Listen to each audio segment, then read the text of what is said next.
Time lab में siren बज उठा। मास्टर घड़ी की सुइयां उल्टी घूमने लगी। कंट्रोल रूम में चेतावनी, टाइम कोड से इतिहास का अंश चोरी हो गया है। फर्श पर एक चमकदार धातु क्यूब मिला जिस पर अजीब नीले चिन्ह थे। गब्बू ने स्कैन किया। भीतर से भविष्य और अतीत की तरंगें निकली। पिप्पी ने क्यूब पर हाथ रखा। एक आवाज गूंजी। जब घड़ी उलटी चले, सच सामने आता है। उसी क्षण पोर्टल की बाईं दीवार पर एक अंधेरा साया हिला। गब्बू ने डायल घुमाया। क्यूब का संकेत साल 1890 पर स्थिर था।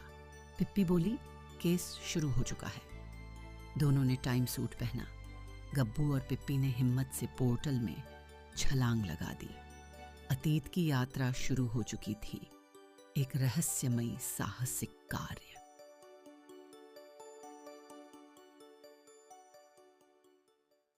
गब्बू और पिप्पी 1890 के यूरोपीय शहर में उतरे। चारों तरफ धुंध फैली थी और सामने एक पुराना किला था जिसकी घड़ी उलटी दिशा में घूम रही थी। पिप्पी को प्रवेश द्वार पर आधा टूटा हुआ टाइम स्टोन मिला जिस पर वही नीला चिन्ह उकेरा था। यह दूसरा सुराग था। अंदर दीवारों पर अजीब रोशनियां नाच रही थीं, जैसे कोई भविष्य की तकनीक इस पुराने किले में इस्तेमाल हुई हो।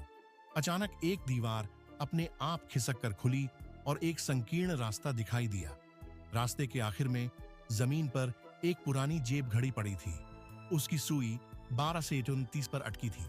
घड़ी के पीछे लिखा था, अतीत अधूरा, भविष्य अंधेरा। तभी एक काली परछाई उनके सामने उभरी। वह वही रहस्यमयी व्यक्ति था जो टाइम कोड चोरी करके भागा था।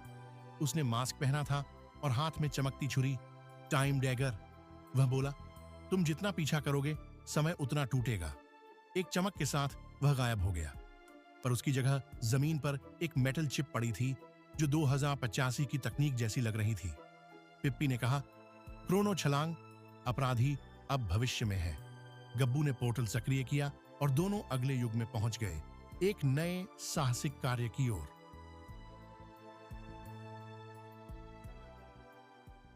गब्बू और पिप्पी भविष्य के शहर में उतरे। सब कुछ शांत और जमा हुआ था। डिजिटल स्क्रीन पर एक चेतावनी चमक रही थी, समय का चोर तुम्हें देख रहा है। पिप्पी ने एक चिप स्कैन की जिससे उन्हें एक पुराने टाइम रिसर्च स्टेशन का पता चला। स्टेशन पर हर मशीन टूटी हुई थी। तभी एक बड़ी स्क्रीन चालू हुई। चोर की आवाज गूंजी, भविष्य सिर्फ मेरा है, तुम मुझे नहीं रोक सकते। उन्हें एक ब्लू एनर्जी मार्कर मिला जिससे समय विस्फोट शुरू होता था। अचानक दीवारों पर अतीत और भविष्य की झलकें दिखने लगीं। डायनासोर, स्पेसशिप, पुराने युद्ध। गब्बू समझ गया कि चोर बहुपरत समय को फाड़ रहा है। पिप्पी ने मार्कर को घड़ी चिप से मिलाया और नई लोकेशन मिली, टेम्पोरल रिफ्ट जोन। वहां उनका अंतिम टकराव होने वाला था, जहां वे समय के चोर का सामना करेंगे।